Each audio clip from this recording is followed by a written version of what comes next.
Algo inacreditável aconteceu nos céus. Uma das aeronaves mais avançadas do arsenal russo caiu.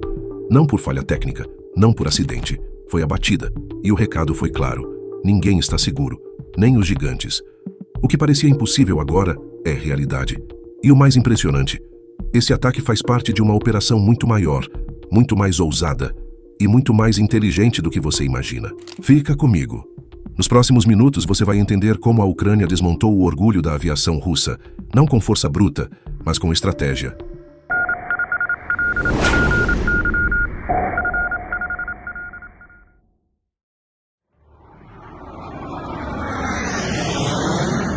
Veja essa cena com atenção. Um caça russo Su-35 corta o céu como uma flecha supersônica. Segundos depois, uma bola de fogo no horizonte. Não é ficção, é real. E não estamos falando de qualquer avião. Esse é o Su-35, um dos caças mais avançados e temidos da aviação russa, um predador aéreo de 85 milhões de dólares. Derrubar um desses não é apenas uma vitória militar. É como arrancar o cérebro tático de uma ofensiva inteira. Ou numa linguagem esportiva, é como tirar o camisa 10 no meio da final da Copa. Mas se você acha que essa foi só mais uma batalha no céu, pense de novo. Porque isso foi só a superfície, a ponta de um iceberg muito mais profundo. A verdadeira jogada não está no impacto visual das explosões, está nos bastidores da estratégia. Enquanto o mundo comemora a queda de caças, a Ucrânia está mirando em algo muito maior, muito mais valioso e muito mais perigoso. Estamos falando de uma operação silenciosa, quase invisível, mas com potencial de mudar completamente o rumo da guerra. E o alvo real dessa estratégia não é o Su-35, é o que estava protegendo o Su-35. Ou melhor, o que deveria estar protegendo ele. Olhe de novo para a cena. O caça foi atingido porque estava vulnerável, sozinho, desconectado, cego. E se você quer entender por que isso é tão grave, precisa conhecer uma aeronave que quase ninguém fora do meio militar conhece. Ela não é rápida, nem bonita, nem aparece em desfiles, mas ela é o cérebro no céu. E quando ela desaparece, tudo desmorona. Trata-se do A-50, uma espécie de torre de controle voadora, equipada com um radar capaz de detectar ameaças a centenas de quilômetros. Ele é quem avisa aos Su-35 onde está o inimigo, quem coordena a defesa antiaérea, quem transforma caos em comando. E é justamente aí que a Ucrânia está acertando. Porque sem o A-50 no ar, a Rússia voa no escuro. E no céu, quem enxerga primeiro, atira primeiro. Veja isso. Os ucranianos estão atacando os A-50 diretamente. Não só no ar, mas em solo. Foram registrados ataques a hangares, centros de manutenção, até a única fábrica que conserta esses aviões. Ou seja, não basta derrubar. É preciso garantir que nunca mais decolem. É como um jogo de xadrez, onde em vez de capturar peões, você vai direto nas torres e depois no rei. A Ucrânia entendeu que para vencer, não basta lutar. É preciso desmontar o sistema nervoso do inimigo. E o que acontece quando você arranca os olhos e o cérebro de um exército inteiro? É isso que vamos te mostrar agora. Porque a verdadeira peça-chave dessa guerra aérea não tem mísseis nas asas. Tem um disco girando no topo. Fica comigo.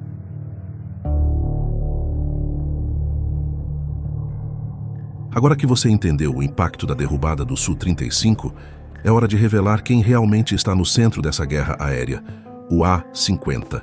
Se o Su-35 é a espada, o A-50 é o cérebro. Pouca gente fora dos círculos militares conhece esse nome, mas quem entende de guerra sabe. O A-50 não é um caça ágil ou elegante, pelo contrário, é um gigante pesado, de aparência discreta, mas com um poder assustador. Pense nele como uma torre de controle com asas. Imagine uma guerra aérea como um jogo tático, mas sem mapa. Você não sabe onde o inimigo está, de onde vem o próximo ataque, e a qualquer momento pode ser atingido. É o caos. Agora, adicione o A-50 à equação. Ele sobe aos céus, fica bem longe da zona de combate, mas vê tudo. Seus radares detectam alvos a centenas de quilômetros, aviões, mísseis, drones, até tanques em movimento. E tudo isso é transmitido em tempo real para os caças, para os mísseis S-400 e para os centros de comando no solo. E quando a Ucrânia derruba um desses, Não é só um avião que cai. É como desligar o cérebro do inimigo no meio de uma cirurgia de guerra. Veja a lógica. Sem o A-50, os Su-35 ficam cegos. Os radares de bordo dos caças são limitados. A visibilidade do piloto? Mais ainda, sem o apoio do A-50, a Rússia voa às escuras. E no céu moderno, quem enxerga primeiro, atira primeiro. E é aí que a estratégia ucraniana brilha. Eles não estão mirando só no espetáculo, estão mirando na eficiência. Pouco a pouco, um a um, esses cérebros voadores estão sendo eliminados. É guerra de precisão, guerra de inteligência, guerra cirúrgica. E tem mais. A Rússia não tem dezenas desses aviões no hangar. O número estimado de A-50s em operação varia entre 6 e 9 unidades ativas, e alguns especialistas afirmam que hoje esse número já caiu.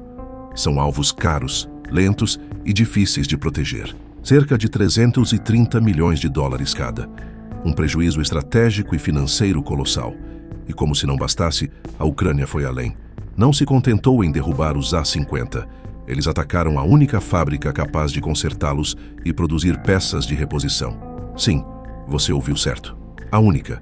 Imagine a dor de cabeça nos bastidores do Kremlin. E o mais impressionante, essa é só uma parte do plano. A Ucrânia está criando um apagão nos céus, e os próximos alvos já estão definidos. Fica comigo, porque vou revelar como essa guerra silenciosa nos radares pode ser a chave para a maior virada do conflito.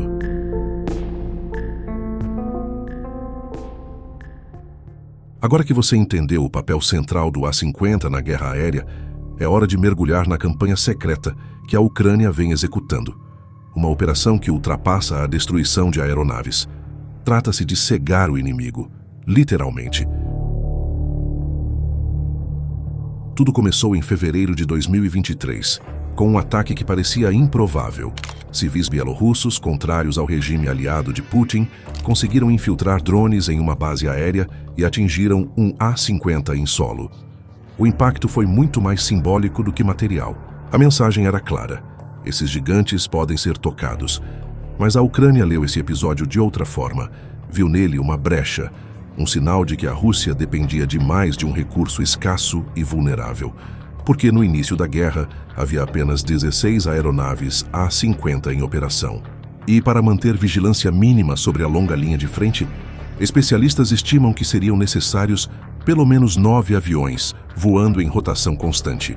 Um no ar, um em trânsito e um em manutenção, para cada setor crítico do fronte. A matemática era simples. Se a Ucrânia conseguisse eliminar essas aeronaves uma a uma, colocaria o Kremlin numa situação insustentável. Ou cobriria o norte e deixaria o sul cego, ou protegeria o leste e abriria brechas no oeste. Foi esse cálculo que deu início a uma das campanhas mais meticulosas e criativas da guerra moderna. Em janeiro de 2024, veio o primeiro golpe de verdade. Um A-50 foi abatido sobre o Mar de Azov. Mas o que chamou a atenção não foi o míssil Patriot que o atingiu, e sim a estratégia por trás do disparo. A Ucrânia desenvolveu o chamado Patriot Errante, um sistema de defesa antiaérea móvel, reposicionado com frequência para criar emboscadas inesperadas. O radar do A-50 não detectou a ameaça. Foi abatido de surpresa, com toda a sua tripulação a bordo. E é aqui que a coisa fica ainda mais dramática. Cada um daqueles tripulantes leva até 10 anos para ser treinado. Especialistas em sistemas de vigilância, comunicação criptografada, análise de dados em tempo real. Gente que não se forma da noite para o dia. Em outras palavras, é mais fácil fabricar um novo avião de 300 milhões de dólares do que substituir quem estava dentro dele. Esse detalhe muda tudo, porque agora não é só uma questão de substituir ferro e parafusos. A Rússia está perdendo o que tem de mais difícil de repor: cérebro humano especializado. E quando o cérebro some, o sistema colapsa. Mas isso foi apenas o começo. O próximo ataque surpreenderia o mundo com o uso de uma arma que ninguém esperava ver de novo nos céus da Europa. Uma relíquia soviética da Guerra Fria, transformada em pesadelo moderno.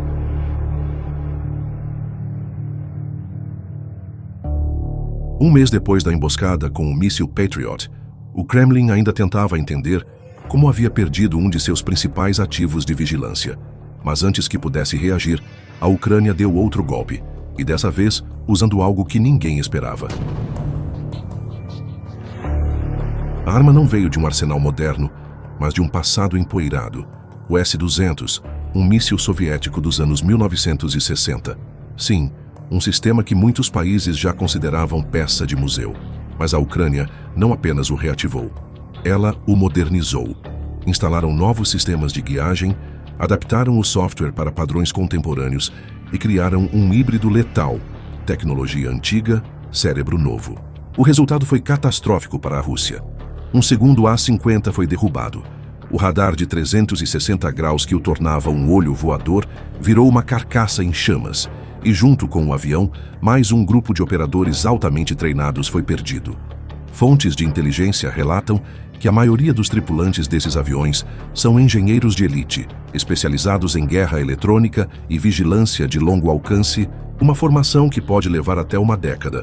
Isso não se substitui com alistamento. Isso se perde. Mas a real virada de chave aconteceu em junho de 2025. A Ucrânia lançou a Operação Teia de Aranha, uma das campanhas mais ousadas de guerra não convencional já registradas. Ao longo de 5 meses, espiões ucranianos disfarçados usaram rotas comerciais para infiltrar 117 drones com inteligência artificial diretamente no território russo. O disfarce? Compartimentos ocultos no teto de caminhões de entregas. Tudo isso sem disparar um único tiro. Esses drones, programados com alvos predefinidos, voaram em sincronia em uma única noite. O ataque simultâneo atingiu hangares, antenas, aeronaves em solo e centros de comando. 2 A-50 foram atingidos. O dano não era apenas estrutural. Os domos de radar, únicos, personalizados para cada modelo, foram destruídos. Sem eles, o avião é inutilizável. E com os embargos tecnológicos impostos à Rússia, nem peças de reposição podem ser importadas. O prejuízo estimado da ofensiva? 7 bilhões de dólares, em uma única noite. E a Ucrânia foi além. Em dezembro de 2024, já havia bombardeado a fábrica de Taganrog, a única instalação do país com capacidade de montar e manter os A-50. Além de destruir o complexo, o ataque desestabilizou toda a malha de suprimentos que atendia à aviação russa. A cidade ficou dias sem energia. Funcionários fugiram. A linha de montagem foi paralisada. Putin até tentou uma carta de emergência: acelerar o desenvolvimento dos A-100 Premier, uma versão mais moderna dos A-50. Mas o projeto naufragou. Faltam microchips, sensores, componentes ópticos, todos bloqueados por sanções. O que resta agora é sucata dos anos 80, tentando sobreviver em um campo de batalha do século XXI. E o mais preocupante: segundo a inteligência ocidental, restam hoje apenas 2 ou 3 A-50 plenamente operacionais. A Rússia, que já teve poder aéreo continental, hoje voa no escuro, literalmente. O que parecia apenas uma guerra de resistência está se transformando em um colapso coordenado. E o que vem a seguir pode ser ainda mais destrutivo.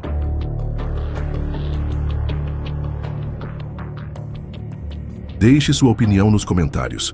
Queremos saber o que você pensa. E se gostou desse conteúdo, inscreva-se no canal e ative o sininho para acompanhar os próximos capítulos dessa guerra cada vez mais imprevisível. Conheça também o clube de membros do canal. Lá você tem acesso antecipado aos vídeos, participa de conteúdos exclusivos e ainda ajuda diretamente a manter esse trabalho independente. Aqui não recebemos verbas públicas, nem apoio de partidos ou grandes conglomerados. Quem sustenta essa estrutura é quem valoriza a informação séria, direta e sem filtro. Se você quer ver mais vídeos como este, com análises que vão além do superficial, considere se tornar um apoiador hoje mesmo. Sua participação faz toda a diferença. Agora, clique nos vídeos que estão aparecendo aí na sua tela e continue explorando os bastidores dessa guerra, que pode mudar o rumo da geopolítica mundial. Até a próxima!